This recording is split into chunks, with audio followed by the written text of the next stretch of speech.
NEET 2025 का result आ चुका है और तुम में से कुछ बच्चे हर्ट फील कर रहे होंगे, कुछ बच्चे डिसअपॉइंटेड फील कर रहे होंगे और कुछ बच्चों को सिंपली शर्म आ रही होगी। और मैं दुनिया की तरह तुम लोगों को ये बताने नहीं आई हूँ कि यार ये टाइम है बहुत ही ज़्यादा स्ट्रांग होने का, फेलियर्स तुम्हें डिफाइन नहीं करते हैं। आई नो ये सारी बातें सच्ची है, लेकिन मैं इस वीडियो की शुरुआत करना चाहती हूँ तुम लोगों को ये बोल के कि अगर तुम्हारी जगह कोई भी इंसान होता, उसको इतना ही बुरा लगता। क्योंकि जब आप इतनी मेहनत करते हो ना, जब आप अपना टाइम, अपनी डेडिकेशन, अपना हार्डवर्क एक चीज़ के ऊपर लगा देते हो, तो किसी भी एक्स वाई जी रीज़न से जब रिजल्ट ना मिले ना, बहुत दुख होता है। और ये जो तुम्हें दुख हो रहा है, यही तुम्हें इंसान बनाता है।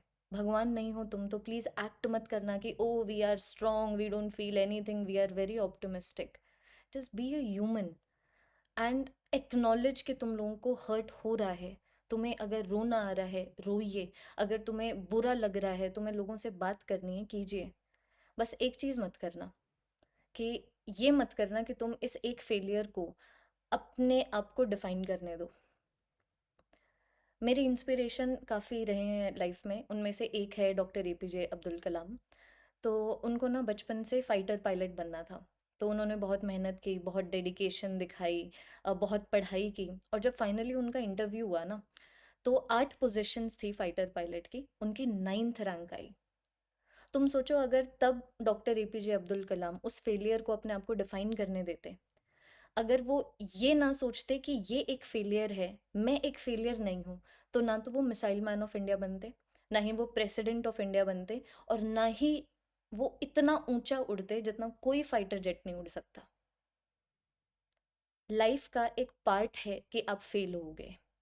लाइफ का एक पार्ट है कि जब आप फेल होगे आपको दुख होगा। अब ये तुम्हें डिसाइड करना है कि तुम इस चीज़ को किस तरीके से देखना चाहते हो। क्योंकि आई एम वेरी श्योर कि जैसे मेरे लिए डॉक्टर एपीजे अब्दुल कलाम है, वैसे तुम्हारे लाइफ में भी ऐसे लोग होंगे जिनकी तरह तुम बनना चाहते हो, जिनकी तरह तुम जीतना चाहते हो। और मैं भले ही उस इंसान को नहीं जानती, लेकिन मैं तुम्हें इतना बोल सकती हूँ कि जिस भी इंसान की तरह तुम जीतना चाहते हो ना, वो इंसान इतना हारा है जितना और कोई इंसान नहीं हारा। एक रीज़न से बोला गया है failures are the pillars to success. क्योंकि मुझे लगता है कि दो चीज़ें, एक आपका ड्रीम और दूसरा आपका प्यार, आपको ये रियलाइज़ करवाता है, आपको खुद से मिलाता है कि आपके अंदर क्या और चीज़ें हैं जो चेंज हो सकती हैं।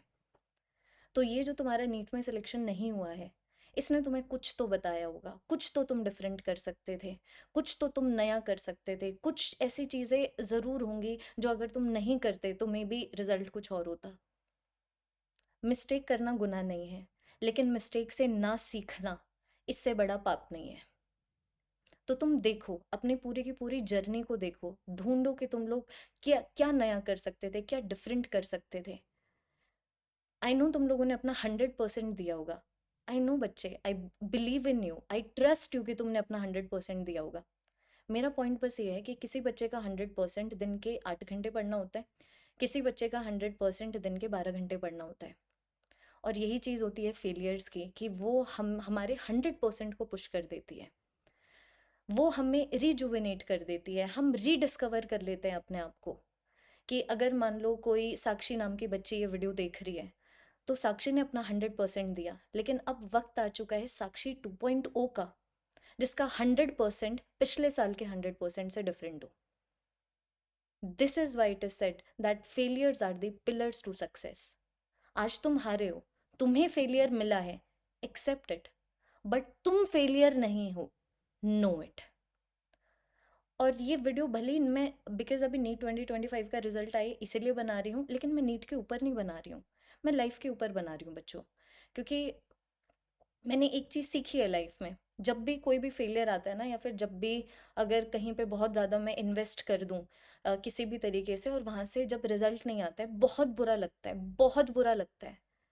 लेकिन कभी भी मेरे दिमाग में ना अब ये नहीं आता, मतलब मुझे अब फिर अंदर से ना थोड़ी सी एक एक्साइटमेंट, एक रे ऑफ होप हमेशा होती है कि अब तमन्ना रिजुविनेट हो गई, अब तमन्ना अगर 2.0 थी तो 2.3 हो गई। और यही लाइफ है, इसको जितना ज़्यादा जल्दी समझ जाओगे उतना ज़्यादा जीना आसान हो जाएगा, है ना, उतने ज़्यादा आसान हो जाएगा खुश रहना, उतना ज़्यादा आसान हो जाएगा आगे बढ़ते रहना।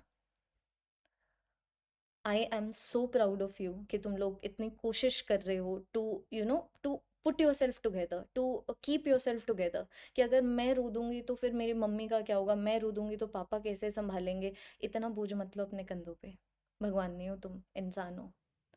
तो रोना आता है, रोइए। तुम्हें टाइम चाहिए हील होने को, तो वो टाइम लीजिए। तुम्हें स्पेस चाहिए, तुम स्पेस लो। बट ये एक चीज़ है, इस चीज़ का ध्यान रखना कि इसके साथ साथ तुम लोग डिसीजन भी ले सकते हो कि अब तुम लोगों को अपनी लाइफ में क्या करना है। वो डिसीजन ये भी हो सकता है कि मुझे अगले 10 दिन तक कुछ नहीं करना। वो डिसीजन ये भी हो सकता है हमें नीट ही नहीं करना। वो डिसीजन ये भी हो सकता है कि हमें नीट ही करना है। तो टाइम लो, एक डिसीजन पे पहुंचो और आगे बढ़ते रहो।